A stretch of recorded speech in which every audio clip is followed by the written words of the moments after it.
But I grew up one of the toughest projects in Miami in a place called Liberty City. My mom was a teenage mother when she gave birth to me. 16 years old. And also the reason why my mom was a single mom, my dad walked out on us when I was only 2 years old. He abandoned us. My mom, she wasn't just a single mom, she was also an abusive alcoholic. She used to drink 2 six-packs a night. So I was depressed and upset, wondering why I was even born. And nobody knew about it. Nobody.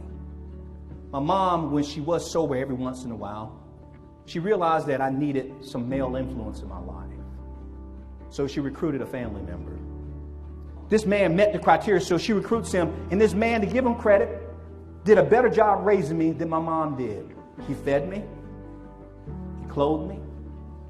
He paid attention to me. His first man to tell me that he loved me. But that same man betrayed my trust and sexually abused me as a child for 3 years of my life. So I was suicidal from 12 to graduating from high school. In addition to that, by the time I reached my junior year in high school, I had buried 6 of my friends. 6 of them.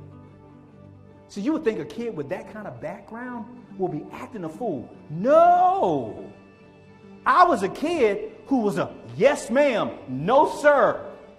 Nice, sweet, but that's also why they missed me.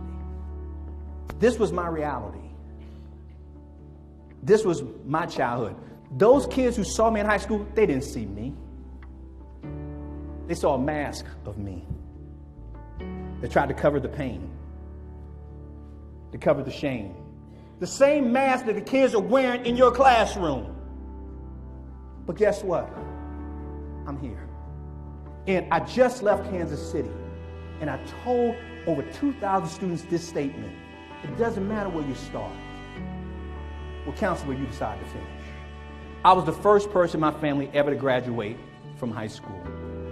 Didn't think college was in my future, but I decided to apply to college anyway. I get turned down by 30 colleges, at least 30 of them. And one college accepted me, and it was a community college. And I was shocked. What about my SAT scores? I said, man, we don't care about your SAT scores. I said, are you serious? They gave me a chance. It doesn't matter where you start, what counts is where you decide to finish. My first semester in college, I signed up for 17 credits because I'm stupid. No one in my family ever going to college, so nobody said, Joe, that is too many. So I thought you just get as many as you can cram in so you can graduate fast, right? That's what I did. 17 credits. I graduated early at the age of 20. Top of my university class. 4.0. I was voted student of the year. Bought my first house during my senior year in college. A year after I graduated, moved my mom out of the projects. Made history in the state of Florida by becoming the youngest professor ever hired to teach in the state of Florida at the age of 24. Had my doctorate degree when I was 28. Worked for the Florida Governor's Office as communications director at the age of 26. Had written 4 books before I was the age of 30. And I travel all over the country training teachers on how to connect better with their kids. I didn't tell y'all the worst part of my story yet. You said, Joe, this is worse? Yeah. Y'all ready for this? Not one teacher, not one administrator, not one paraprofessional, not one staff person in education, y'all ready for it?